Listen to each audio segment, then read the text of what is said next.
Hello students, let's discuss question and answer of the lost child. So question 1 will see, what are the things the child sees on his way to the fair? Why does he lag behind? तो question 1 का मतलब है कि बच्चे ने रास्ते में क्या क्या चीज़ें देखी थी जब वो मेला देखने जा रहा था। और दूसरा क्वेश्चन है कि वो पीछे क्यों छूट जाता था।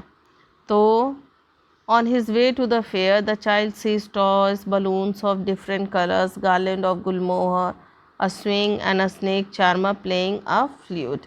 तो ये आपका आंसर नंबर 1 का फर्स्ट पार्ट है, ठीक है, यहाँ से यहाँ तक।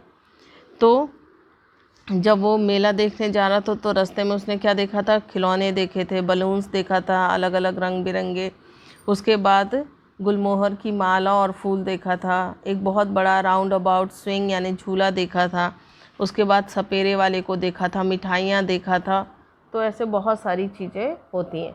सेकेंड पार्ट है कि वो क्यों पीछे छूट जाता है। He gets attracted towards all this things so he lag behind. तो वो रास्ते भर में क्या है, बहुत सारी चीज़ों को देखता है और उनके प्रति आकर्षित होता है, इसीलिए वो पीछे छूट जाता था।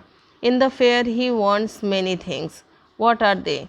सो in this question 3 part is there.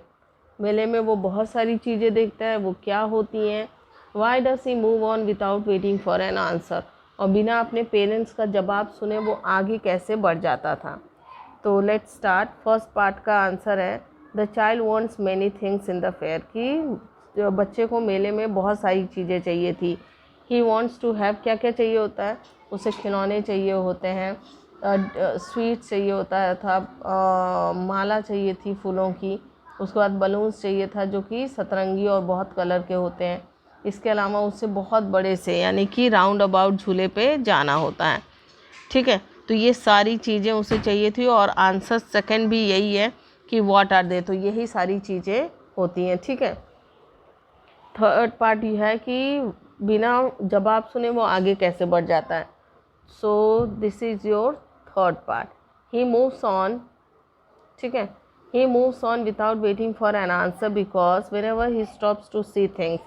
तो वो आगे बढ़ जाता था क्योंकि जब भी कभी वो कोई चीज़ों देखने के लिए रुकता था, his parents gave him a cautionary call, तो उसके पेरेंट्स हमेशा उसे बुला लेते थे। इसके अलावा इसमें आंसर नहीं दिया है, तो आप हर एक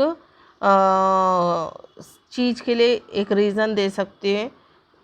जैसे कि जब वो कहता है कि उसे टॉयज़ चाहिए, तो वो सोचता है कि पेरेंट्स कहेंगे कि अरे तुम्हारी एज हो चुकी है और ये तो बच्चों के खेलने की चीज़ें हैं।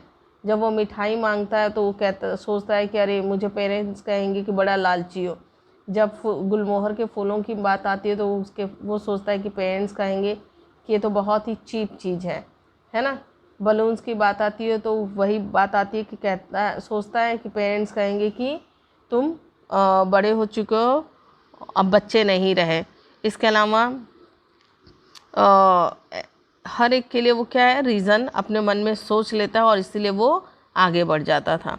When does he realize that he has lost his way? How have his anxiety and insecurity been described? तो कब बच्चे को पता चलता है कि वो खो गया है और किस तरीके से उसकी जो जिज्ञासा है, जो उसकी इनसिक्योरिटी है कि यानी कि अब उसके पेरेंट्स खो गए हैं और या वो खो गया है, तो ये कैसे डिस्क्राइब किया गया है। तो let's see. The child sees a round about in the fair and gets attracted to it. जैसे ही बच्चा वो क्या देखता है, एक बड़ा सा झूला देखता है तो उसके प्रति आकर्षित होता है।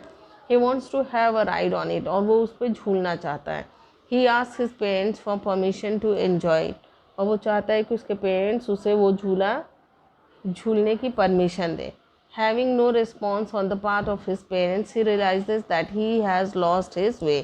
और जैसे ही वो देखता है कि आगे उसके पेरेंट्स नहीं है, कोई रिस्पॉन्स नहीं आ रहा है, तब उसे, और जब वो आगे पीछे यहाँ वहाँ जब चारों तरफ ढूंढ लेता है तो उसे समझ में आ जाता है कि उसके पेरेंट्स खो गए हैं या फिर वो रास्ता भूल गया है। ही स्टार्ट्स क्राइंग बिटरली, और तब वो क्या करने लगता है, वो अपनी बॉडी को जर्क दे करके यहाँ वहाँ दौड़ना शुरू कर देता है। उसकी पगड़ी भी गिर जाती है, खुल जाती है, उसके कपड़े गंदे हो जाते हैं।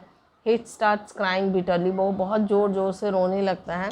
Eight once and runs here and there, और ये कभी इधर दौड़ के जाता है कभी वो उधर दौड़ के जाता है।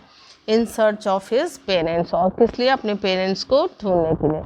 Now let's see next question, why does the lost child loose interest in the things that he had wanted earlier. अब एक टाइम था जब वो अपने पेरेंट्स के साथ होता है तो उसे वो सारी चीज़ें चाहिए होती हैं, लेकिन जब वो खो जाता है तो वही सारी चीज़ों में उसका कोई इंटरेस्ट नहीं रहता है। क्यों? तो the lost child loses interest in the things he had wanted earlier because he got lost in the fair, क्योंकि वो अब खो चुका है। He is panic stricken for being lost, और अब उसे के मन में डर बैठ गया कि वो खो चुका है, वो क्या करेगा, कहाँ जाएगा। नाउ ही फर्स्ट, यहाँ फर्स्ट की स्पेलिंग गलत है तो उसको करेक्ट कर लीजिएगा आप लोग, ठीक है। Now he first wants his parents, अब उसे की पहली प्राथमिकता क्या है?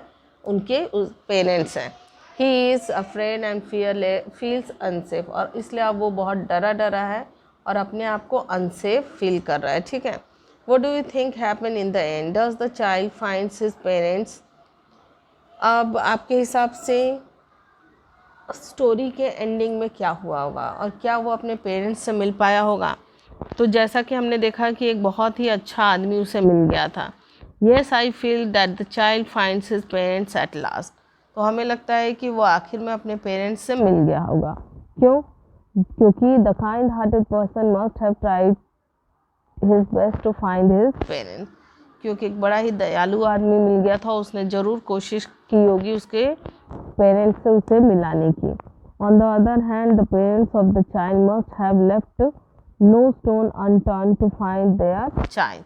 इसके अलावा कोई भी बच्चा या कोई भी पेरेंट्स अपने बच्चे से बहुत ज़्यादा प्यार करते हैं तो उसके पेरेंट्स ने भी कोई कसर उठा नहीं रखी होगी, यानी कि नो स्टोन अनटर्न का मतलब होता है कोई कसर उठा नहीं रखी होगी अपने बच्चे को ढूंढने के लिए, और इसीलिए वो अपने पेरेंट्स से मिल गया होगा।